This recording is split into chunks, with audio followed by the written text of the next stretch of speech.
All right, y'all, welcome back to the show.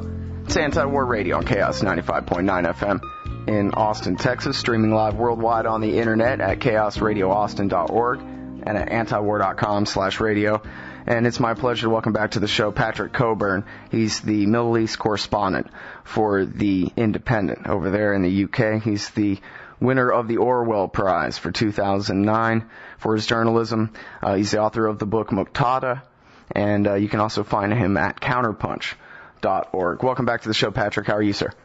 I'm fine. Good to be back.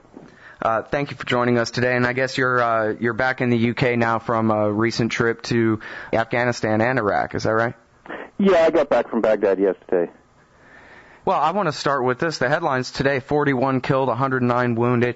It seems like on antiwar.com, our Iraqi casualties updates have stayed pretty steady for the past few months. It seems like it's still very violent there. I know last time I talked with Dar Jamel, he said there are bombings all the time. Yeah, I mean, it's, I always get kind of annoyed when people say to me, is Iraq better? Well, yeah, it is better in one sense. We used to have 3,000 bodies a month turning up. So even when we have a bombing at the weekend with 70 people killed, and other bombings and assassinations, it's better, but it's still very bad. There's probably, maybe Mogadishu in Somalia is worse than Baghdad, but not many other places. Certainly Kabul is quieter than Baghdad. So it's very much comparative. It's still a very dangerous place. So you say Mogadishu is even worse than Baghdad now? I haven't been in Mogadishu, but I mean, if you're watching it on television, there's continual street battles. But I mean, I think that's the only contender for the most dangerous city in the world right at the moment. Mm-hmm. Well, 7 days from today, on June 30th, the U.S. military supposedly is going to hand over sovereignty to the people of Iraq. Now, I know that's what they told us back in 2004 this time, but I guess all your reporting has been that they really mean it this time. The U.S. is in the process of getting out of Iraq, and step one is they're really getting out of the Iraqi cities as in the deal. Yeah, I mean, they'll leave the cities. We don't see too many American patrols at the moment. And this is an important change. And this is under an agreement reached not under Obama, but under Bush. This is the State of the Forces Agreement, which is what Bush went to sign when the shoes got famously thrown at him in Baghdad last year. So, this is an important moment. And this didn't happen, this wasn't sort of something voluntarily handed over. When this agreement was first negotiated last March, the U.S. was looking for bases all over the place, didn't want a timeline for when the U.S. withdrew. So this was extracted by the Iraqi government like somebody extracting teeth. But it has happened, and I think it is an important moment here. Mm-hmm. Well, I guess that's really one of the most important stories here that I think might be overlooked by a lot of people. The story about the bases and how the U.S. last year was pretty blatant. They wanted 58, and it was kind of all over the press. And Maliki really stood by his guns and insisted on, his version of the Status of Forces Agreement, what they call the withdrawal agreement. And Bush, at the very end of his term, even after the election, the end of November, basically had no choice but to sign this thing. And I guess rather than my typical stance would be to just be cynical about it and say, yeah, well, pieces of paper say lots of things, but if the empire wants to stay, they're going to stay. But you're saying that, no, this really is a withdrawal agreement, whether the Americans like it or not. They basically have to go. Sure, yeah, but the Iraqi government wanted them to do this. That's their big ally in the country. So they couldn't really have done anything different. The Iraqi security force is 600,000 strong now. At the end of the day, they didn't have any option but to sign up. And then you've had sort of rumors and suggestions from various generals they might stay on and bid in Mosul, the big city in the north, and so forth. But at the end of the day, this is an agreement. They're going to be out. So then there's a period when 2 years when U.S. troops stay. But once you've given a termination date, once you've said what date you're finally leaving, then your influence immediately starts being reduced, It's like in a job. If you say, I'm going to resign, and leave in 6 months' time, immediately your influence in whatever job you have is very little, because people that know that you're on the skids. And this is already happening in Iraq now. Yeah. You can see that, obviously the U.S., with a big political investment here, with, 35,000 dead and wounded, will try to maximize its influence through other means, through political means, through covert means, and so forth. But the fact of having a big land army with a very big air force in Iraq obviously did maximize American influence, and as that force leads, that influence goes down. Mm-hmm. Well, now, when Barack Obama gave his first big Iraq policy speech, he basically said, yeah, we're going to go by this status forces agreement, this withdrawal agreement, and leave the country. But he seemed to leave a lot of loopholes open. He really made no mention whatsoever of this massive embassy that's been built. He made no mention of the contractors. He seemed to leave a little kind of bushes and the counterterrorism forces. We'll have to leave some counterterrorism forces in there. These kinds of things. Do you think that basically, despite his intentions, that all those will have to go too? What about that embassy? Well, it shrunk to a sort of small part of the green zone, It's surrounded by Iraqis. They might want to do these things. I mean, I'm sure there are guys, in the Pentagon and the CIA elsewhere who would like to do these things. But, from the beginning, Iraqis outside Kurdistan really didn't like the occupation. So this is going to be kind of difficult to do, And if there's one lesson that, I think the United States should have learned in Iraq, but really nothing can be done which ignores the Iraqis or assumes that the Iraqis won't react to something they don't like. Mm-hmm. Well, now, what about the public narrative about how we can leave now because we've won? The surge worked and everything, as you said, it's annoying to you when they say that everything in Iraq is better now because it's only relative. But I guess, the fact remains that if it got worse, they might lose the narrative that they did a great job, that General Petraeus figured out how to wage the war right, and now we can leave because we have a victory. Do you think that if different factions in Iraq fighting more, do you think that could serve as an excuse to, double down, stay even longer, as it has been all these years? Again, Scott, Iraqis won't let that happen, One of the reasons the U.S. pulled out, is that there was big resistance from Iraqis. The U.S. might like to do these things, but they just can't be done. The main political factor on the map is, what Iraqis think about this. Mm-hmm. And they don't want it, and they won't let it happen. So, on the question of will there be more violence, I'm sure there'll be more violence, but actually, as we were discussing earlier, violence never stopped, compared to anywhere else in the world. It's incredibly violent.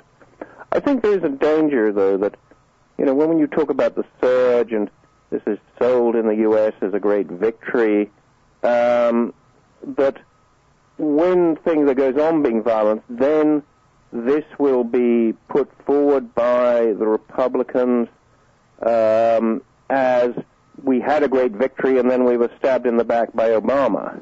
It's all propaganda. I mean, it's rubbish. But, there are obviously people who believe this. I mean, I look at sort of, when I write commentary articles and people sort of write in their comments, I suddenly see these guys who are writing in saying, what about our great victory of the surge? Why does Cockburn ignore this? But the thing is that basically what happened in Iraq since 2003, we've had two wars. One is the U.S. invades, and very quickly there's a war against the occupation, waged primarily by the Sunni community. Then you have a war between the Sunni and the Shia. And I should say also, the fact that you always had sectarian divisions in Iraq, but what really turned it into this tremendous explosion was that one community, the Shia, kind of allied themselves or cooperated with the U.S., and the other community fought it. But anyway, we did have this civil war, very bloody civil war between Sunni and Shia. Now, those wars have kind of ended. The Sunni community really lost out to the Shia, and those who are fighting against the American occupation are now saying, can see that the Americans are leaving. So the overall basis for these two wars has gone. We might have a war between the Arabs and the Kurds. That's a slightly different thing. But I think, we'll have a very high degree of violence. But will we have war break out again? No, I'm a bit dubious about that. Mm-hmm. Well, now, I mean, it's certainly the case, I guess, that the Shiites won the civil war, that the Sunnis basically have lost the capital city. I think Juan Cole's blog today said he thinks it's, Baghdad is no more than 10 or 15% Sunni at this point. So, it's pretty clear that they lost that war, but then I wonder about the status of the whole arrangement of the awakening councils, the Sons of Iraq, so-called, where the former Sunni insurgents were given by the United States control over their own territories. Is the Iraqi army now the predominant force in the Sunni majority areas of the country, or is there still a division there of the monopoly on security forces? It depends where. I think in Baghdad, it's very much dominated by the Iraqi government, by the security forces, by Shia security forces, and as you say, the Sunni are only a minority there. But you go to Anbar province, which is 98% Sunni, then, they've got, they're much more powerful on the ground, the alSadr. And that's this Anbar province, is somewhere between a quarter and a third of the whole country. So that's pretty big. That you might have a basis for, if the Sunni got really frightened of a renewed war there. But in Baghdad, it might happen. There might be more fighting, but the Sunni are very vulnerable. I doubt if they'll go back to war. And also these alSadr guys, they used to be insurgents, but now they've all been photographed, fingerprinted, they have irises of their eyes recorded. Once you've lost any degree of secrecy, it's kind of difficult to relaunch a guerrilla war.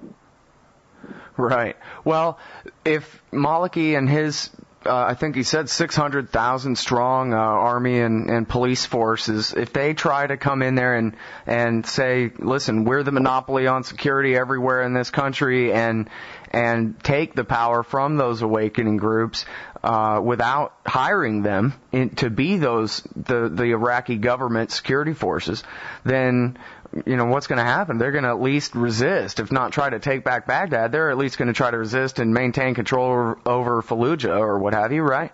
Sure, yeah, they'll fight for their own territory, So there's really not a state at all at this point.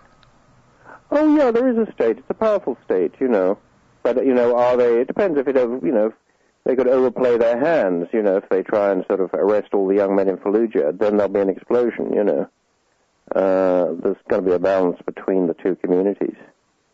Mm-hmm. And now, can you tell us a little bit more about what you mentioned there, a possible conflict brewing between the Arabs and the Kurds up in the north?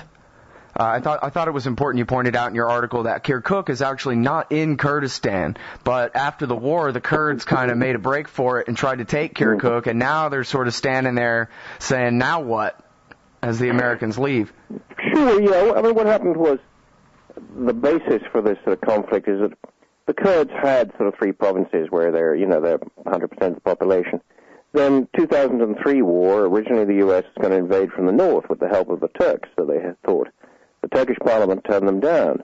So when the Americans didn't invade from the north, but they sent in special forces there and the Air Force, and their big ally up there was the Kurds. Now, the Kurds advanced quite far outside their own territories into areas they hadn't previously controlled, which had a majority of Kurds, but also into areas they hadn't previously controlled that had a majority of Arabs. They took the big northern city of Mosul, which has over 1 million people in it. They also took the city of Kirkuk and the great oil fields in the north.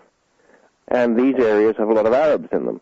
So you have a sort of 300-mile sort of fuzzy border in Iraq between Arabs and Kurds, in which the Kurds don't want to retreat. Now, these days, the central government is stronger in Baghdad. The Americans are leaving. The Arabs, local Arabs, are sort of coming back in force. They won the provincial elections in Nineveh. That's where Mosul is. And so both sides are shaping up for a fight. I mean, I'm not sure they really want it, but they can't see quite how to avoid it.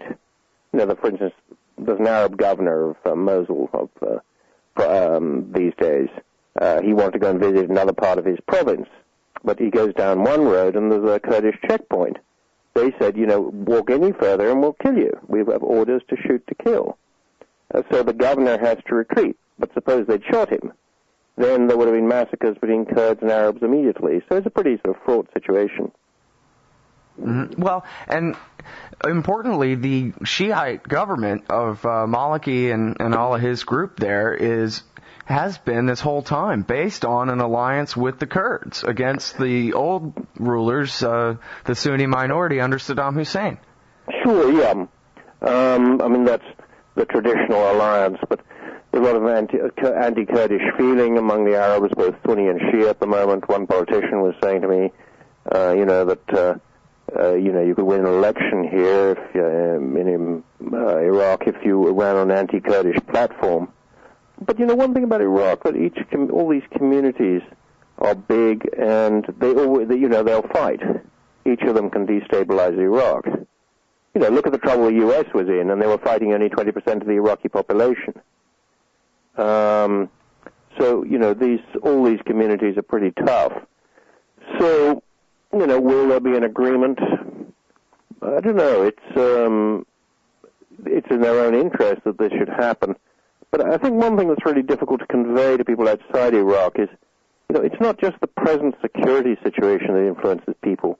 It's the memory of how many people have been killed since 2003 and before 2003 over the last 30 years, So that makes it very difficult for people to trust each other. That makes it very difficult for people to trust the U.S.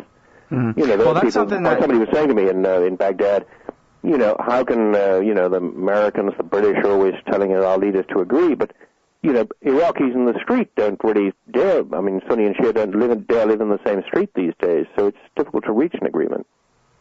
Mm-hmm. It's Patrick Cockburn, Middle East correspondent for the London Independent. His most recent article is Iraq, the Final Countdown.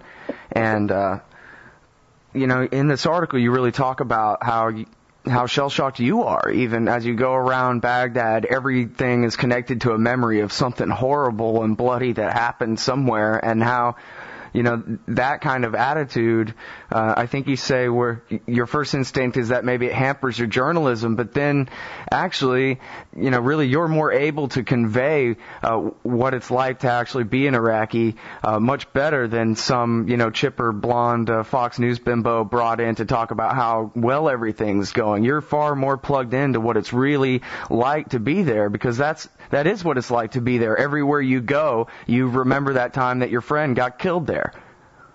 Yeah, the whole place is, not to be overdramatic, is kind of bathed in blood, and somebody who arrives fresh doesn't realize this, won't take on board the way Iraqis think. And it's very understandable, it's not just Iraqis think that way. So, I was trying to convey in this piece, that I go, security is a little bit better, as I go to restaurants sometimes, but I remember who was shot in that restaurant, who blew up that restaurant, I have a hotel, they're very nice to me there, but I remember one receptionist his son was killed in the end of 2005 when the hotel was hit by two very big vehicle-borne suicide bombs. They never found the body. Another receptionist, he had a little job, which was collecting money from companies that he offered them a deal on phone scratch cards. So he was known to carry quite a lot of cash. Some guys grabbed him one day. They took the cash. Then they said, we're going to let you go. When did you ring up your father to pick you up from a certain square? His father, this other receptionist who I knew, went to pick him up. He saw his son get out of the car. He took a few steps forward, and then the gunman shot him in the back, killed him. So it's full of stories, and worse stories than that, people tortured, and those stories don't leave people's minds. And that would be true anywhere, and it's certainly true in Iraq. Well, and it's been like this for 30 years or something, my whole lifetime. This country has been at war either with itself or with Iran next door, or with the United States invading from Saudi, or blockading them, or invading again. Yeah, it has. And it hasn't, the consequences of that are still there. One thing I was writing about, one thing that the U.S. is troops pulling out of the city on the 30th, but something else happens on the 29th and 30th, which is that new contracts are going to be awarded to international oil companies to become involved in the sort of center of the Iraqi oil industry for the first time since the oil was nationalized in 1972. One of the reasons is the government is broke. Price of oil is down. All these great big supergiant oil fields haven't been maintained, have no investment. So they need the money and they need the expertise. So they're inviting these guys back. So that is a sort of a measure of the kind of desperation in the government at the moment. Mm-hmm. Well, and I guess you say in your article, too, the oil is really the only thing that these people have going for them at this point, that if they're going to be able to rebuild their country, at least thank goodness they have oil wealth there. But I'm kind of confused about the situation. Is the oil still to be nationally owned, at least, quote unquote? Well, you're confused. Iraqis are a bit confused. Those are complicated contracts whereby, there's a fee paid for the oil. It's sort of owned by Iraqis, but the fee is going to be paid in crude oil. Mm-hmm. I think this contract goes on for 20 years. So if they abide by the contract, how far do they really only control their own oil fields? Well, that control is going to be less. Maybe somebody could argue, well, we got no choice. We need the expertise, we need the investments, and so forth. But there isn't any question that control is going to be less. Although the oil ministry and the government say, well, it's still our oil, but it's rather less their oil than it after the 30th than it was before. Mm-hmm. But it'll still be an agreement between the national government and the oil companies, and they'll basically play their part in OPEC rather than, having a bunch of private wildcatters doing whatever they want. Oh yeah, no, that won't happen. But but that was never really going to happen. Right, only in the dreams of the Heritage Foundation guys. Well, so is it going to be a bunch of Houston-connected Republican oil company types who get to come in and develop it all, or is it going to be Russians and Chinese and French? And it'll be the big oil, they sort of, the usual names, Royal Dutch Shell, Exxon, Lukoil, I think it's kind of the big, they used to be called the Seven Sisters. I can't remember how many sisters there are these days.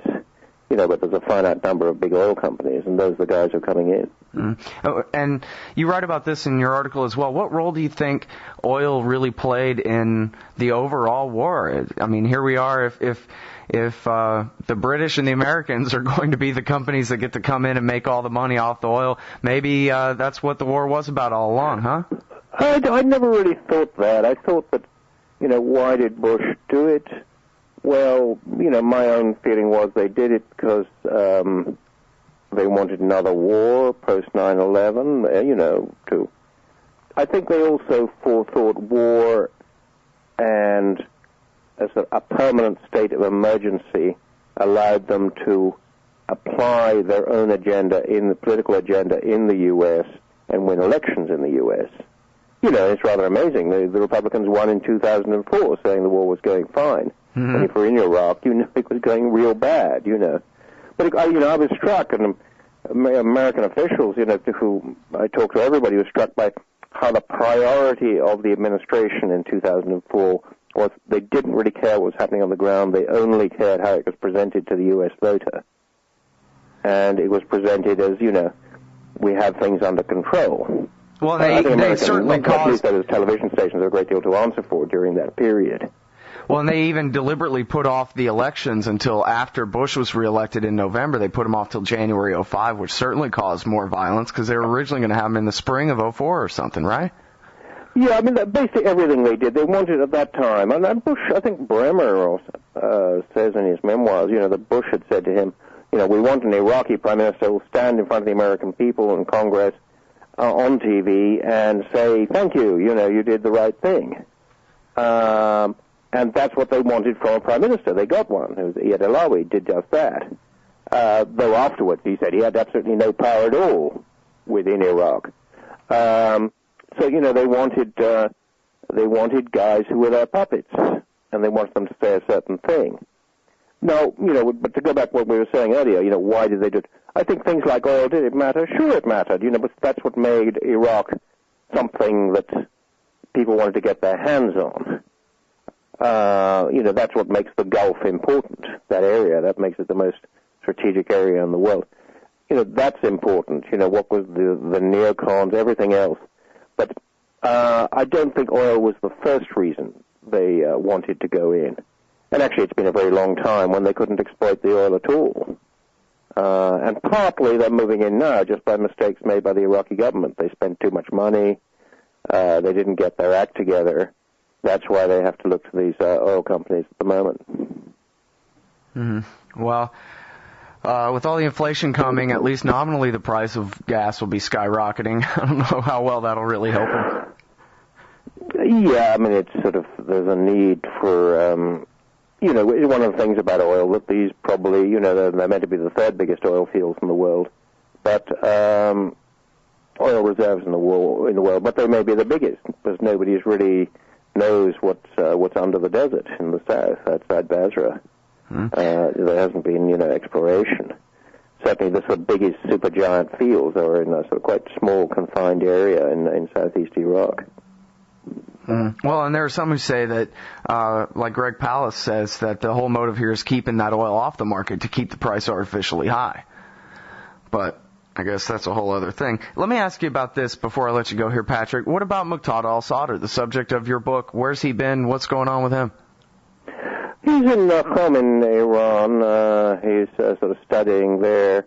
He's sort of expected to come back either before or after the parliamentary elections next January. He remains sort of influential because the Sadrists remain.